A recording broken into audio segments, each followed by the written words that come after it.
বিসমিল্লাহির রহমানির রহিম। সুপ্রিয় দর্শক, আসসালামু আলাইকুম। রিনেস কিচেনে অনেক অনেক শুভেচ্ছা জানাচ্ছি আমার আজকের রেসিপিটি দেখার জন্য। আমার আজকের রেসিপি হচ্ছে চিংড়ি মাছের মালাইকারি। চিংড়ি মাছের মালাইকারি রেসিপিটা কিন্তু অনেকে অনেকভাবে রান্না করে থাকেন। তো আমি সচরাচর যেভাবে রান্নাটা করে থাকি সেটাই আপনাদের সাথে শেয়ার করব আজকে। আশা করছি আপনাদের ভালো লাগবে আর সেই সাথে নতুনদেরও অনেক কাজে দেবে। চিংড়ি মাছ পছন্দ করে না এমন মানুষ কিন্তু খুব কমই আছেন। এটা কিন্তু ছোট বড় সবারই অনেক পছন্দের একটা ডিশ। তো আমি চলে যাচ্ছি মূল রান্নাতে। এখানে আমি 500 গ্রাম পরিমাণ মাঝারি এবং একটু ছোট সাইডের চিংড়ি মাছ নিয়েছি। এভাবে করে কেটে নিয়েছি। লেজের খোসাটা ফেলে দিয়েছি, মাথার অংশটা ফেলে দিয়েছি, আর মাঝখানে এখানে যে একটা রগের মতো থাকে সেটা আমি কেটে ফেলে দিয়ে নিয়েছি। আমি এভাবে করে পরিষ্কার করে নিয়েছি সবগুলো মাছ।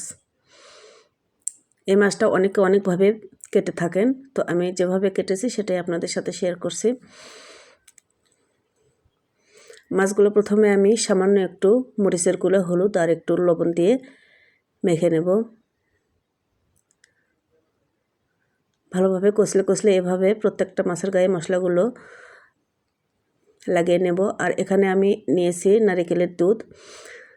নারকেলের দুধটাও কিন্তু অনেকে অনেকভাবে বের করে থাকেন। তো আমি নারকেল প্রথমে পেস্ট করে নিয়েছি ব্লেন্ডারে, তারপরে ছেঁকে দুধটা বের করে নিয়েছি। এখানে 800 গ্রামের মতো নারকেলের দুধ আছে। এই দুধটা দিয়ে আমি রান্নাটা কমপ্লিট করব। প্রথমে আমি চিংড়ি মাছগুলো একটু ভেজে নেব। প্যানে সরিষার তেল দিয়ে আমি মাছগুলো একটু ভেজে নিচ্ছি। পুরো রান্নাটা আমি সরিষার তেল দিয়েই করব। আর সরিষার তেলের একটা স্ট্রং ফ্লেভার কিন্তু অনেক স্বাদ বাড়িয়ে দেবে এই রান্নাতে।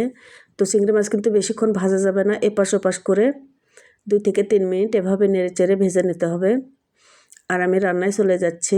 প্যানটা আমি চেঞ্জ করলাম আর সরিষার তেল দিয়ে কিছু মশলা আমি ফোড়ন দিচ্ছি। 2টো তেজপাতা, 2টো এলাচ আর 2টো দারুচিনি। এভাবে একটু ফুটে আসলে এই পর্যায়ে আমি এক বাটির মতো পেঁয়াজ ইউজ করছি।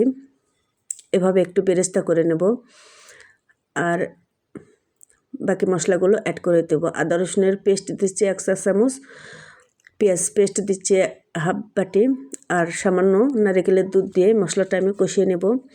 আর শুকনো মশলার মধ্যে এখানে নিয়েছি মরিচের গুঁড়া 1.5 চা চামচ, ধনিয়া জিরের গুঁড়া হাফ চা চামচ, লবণ স্বাদ মতো, হলুদ আর গরম মশলার গুঁড়া নিয়েছি আমি হাফ চা চামচ করে। সবগুলো মশলা আমি ভালো করে একটু কষিয়ে নেব। আর চিংড়ি মাছ রান্না করতে কিন্তু বেশি সময় লাগে না, সেজন্য মশলাটা বারবার এভাবে কষিয়ে নিতে হবে। আবারও আমি একটু দুধ দিয়ে কষিয়ে নিচ্ছি। মশলাটা কিন্তু কষানোর ওপর স্বাদটা নির্ভর করবে। এভাবে যখন শুকনো হয়ে আসবে সবগুলো দুধ আমি দিয়ে দিচ্ছি আর সেই সাথে দিয়ে দিচ্ছি ভেজে রাখা চিংড়ি মাছগুলো। নেড়ে চেড়ে ঢাকনা দিয়ে রান্না করে নেব আমি পছন্দ মতো গ্রেভিটা আসা পর্যন্ত। চিংড়ি মাছ রান্না করতে কিন্তু বেশি সময় লাগে না, আর বেশিক্ষণ ধরে রান্না করে নিলে এটা কিন্তু রাবারি হয়ে যায় আর গুণাগুণ নষ্ট হয়ে যায়। রান্নাটা আমার একেবারে শেষের মধ্যে। আমি শেষে 3টা মরিচ ফাটিয়ে দিলাম, সামান্য জিরের গুঁড়া দিয়ে দিলাম আর 1 টেবিল চামচের মতো ঘি দিয়ে দিলাম। এই ঘিটা কিন্তু লাস্টে অসাধারণ একটা ফ্লেভার অ্যাড হবে এবং খেতে কিন্তু অনেক স্বাদ হবে। তো রান্নার হিটটা একেবারে কমিয়ে দিয়ে আমি একটু নেড়ে চেড়ে দমে রাখবো। অলমোস্ট রান্না করতে আমার এখানে 10 থেকে 12 মিনিট সময় লেগেছে। আর এর বেশিক্ষণ ধরে রান্না করা এটা ঠিক হয় না।